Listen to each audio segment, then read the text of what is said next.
ርዕስ እግዚአብሔር ከኛ ጋር ከሆነ ይህ ሁሉ ነገር ስለምን ደረሰብን በሚል ይሆናል። መጽሐፈ ኢያሱ መጽሐፈ መሳፍንት ምዕራፍ 6 ቁጥር 13። እስኪ ሁላችሁም እግዚአብሔር በሉ። ከፍ ድምፃችሁን። እግዚአብሔር ከኛ ጋር ከሆነ ይህ ሁሉ ነገር ስለምን ደረሰብን? ጥያቄያችሁ ነው አይደል? የእያንዳንዳችን ጥያቄ ነው የሚሆነው። ይህንን ጥያቄ የብሶት ጥያቄ የጠየቀው ጌዴዎን የተባለ ሰው ነው። ፈተናው በበዛበት፣ ጠላት በበረታበት፣ አንገቱን በደፋበት፣ ቀኑ በጨለመበት፣ ዙሪያው ገደል በሆነበት በአንድ ዘመን በዘመኑ በተከሰተ ፈተና ጌዴዎን የተባለ ሰው አቅርቦታል። የእግዚአብሔር ቃል ደግሞ ለአንድ ሰው በአድራሻ የተጻፈ ደብዳቤ ሳይሆን ሰማይና ምድር ሲያልፍም የማያልፍ የዘላለም መንፈሳዊ ደብዳቤ ነው።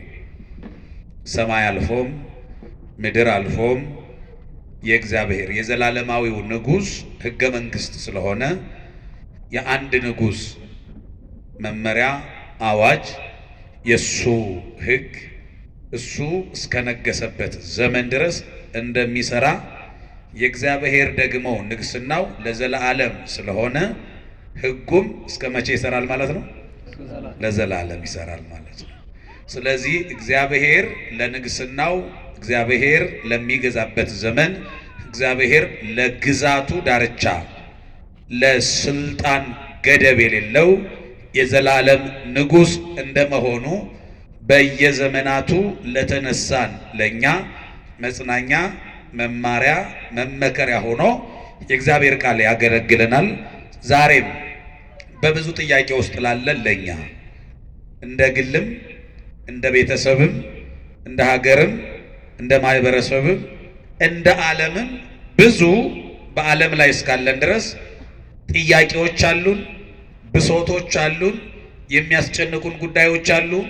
እነዚያ ሁሉ ደግሞ መፍትያቸው በእግዚአብሔርና በእግዚአብሔር ብቻ ነው። በተለይ ደግሞ እኛ ኦርቶዶክሳውያን እግዚአብሔርን ተስፋ አድርጎ እሱን መማፀን አማራጫችን ሳይሆን ምርጫችን ነው። ምናችን ነው? አማራጭ የሌለው ብቸኛ ምርጫችን ነው። መጽሐፈ መሳፍንትን ምዕራፍ 6ን ስታነቡ በወቅቱ የተከሰተውን ነገር ታገኙታላችሁ። እኛ ግን ዛሬ እግዚአብሔር ከኛ ጋር ነው ብለን እናምናለን። እግዚአብሔር ከማን ጋር ነው? እግዚአብሔር ከኛ ጋር ከሆነ ነው። አሁን እየደረሰ ያለው ነገር ስለምን ሆነ? ፈተናዎች ለምንድን ነው የሚመጡት? ፈተናዎች ከየት ነው የሚመጡት? መፍትያቸውስ ምንድን ነው? እንደ ግልም እንደ ሃይማኖትም እንደ ቤተ ክርስቲያንም እንደ ሀገርም የፈተናው ምንጩ ከየት ነው ሲባል የመጀመሪያው የፈተና ምንጭ ራሳችን ነን። አንደኛ እንደሚታወቀው እኛ ተፈታኞች ብቻ አይደለም። ተፈታኞች ብቻ ሳንሆን ፈታኞችም ነን፣ ራሳችንም ፈተና ነን። አንዳንድ ጊዜ ደግሞ የፈተና ምንጮችም ነን።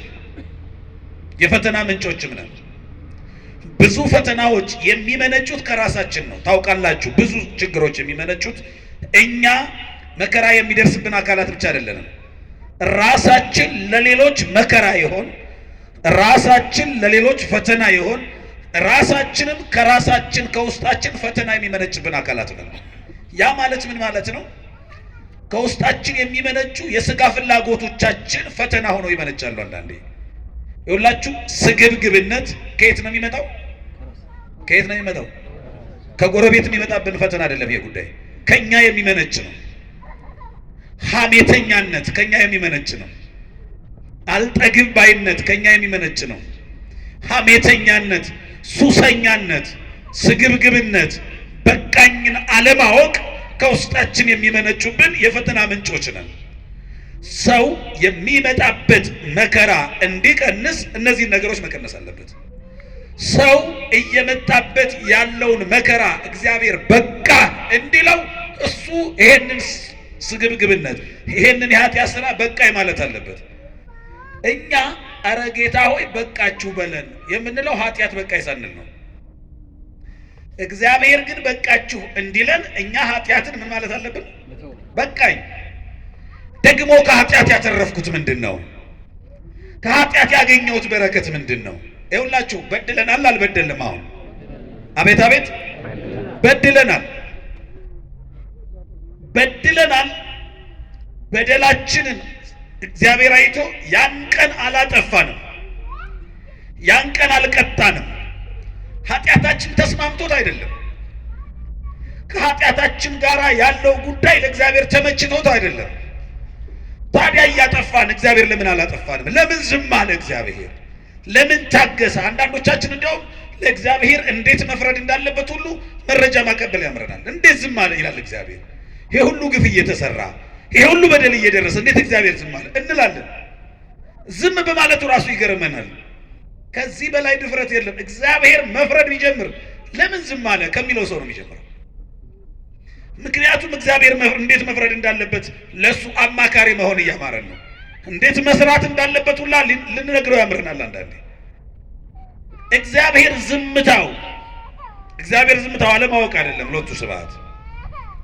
እግዚአብሔር ኃጢአት ስንሰራ ስንበድል ዝም የሚለው ኃጢአት ሰርተውት ነገ ይመለሱ ይሆናል ትርፍ ሲያጡበት ብሎ እየጠበቀን ነው። ነገ ይመለሱ ይሆናል። ከኃጢአት ትርፉ ጸጸት ሲሆን፣ የኃጢአት ትርፉ እንቅልፍ ማጣት ሲሆን፣ ከኃጢአት ያተረፈ ሰው እንደዚህ ውስጥ እንዳልነው በድለናል ብለናል አይደለ? ከበደላችሁት በደል ያገኛችሁት ትርፍ ምንድን ነው? አቤት ምንም ነው። ታዲያ ምንም ትርፍ ከሌለው አዋጭ እንደሆነ ስራ ሁልጊዜ በትጋት ለምን ትሰራላችሁ ከተባለ መልሳችን ምንም። በጣም አዋጭ እንደሆነ ስራ ደግሞ በትጋት እየሰራ ነው። እሺ መጀመሪያ ስላላየኸው፣ መጀመሪያ ያንን በደል ስላላወቅሽው አንድ ጊዜ ሰራሽው።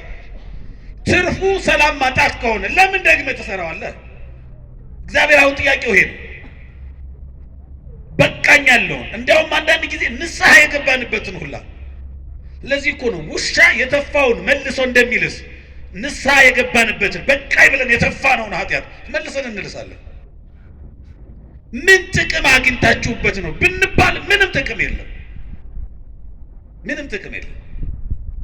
ጥቅም የሌለውን ነገር፣ ሰላማችሁን ያሳጣችሁን ነገር፣ እንቅልፋችሁን ያሳጣችሁን ነገር፣ ለህሊናችሁ እረፍት አልሰጥ ያላችሁን ነገር ደግማችሁ ጠላታችሁን ለምን መልሳችሁ ደግሞ ወዳጅ ታደርጋላችሁ?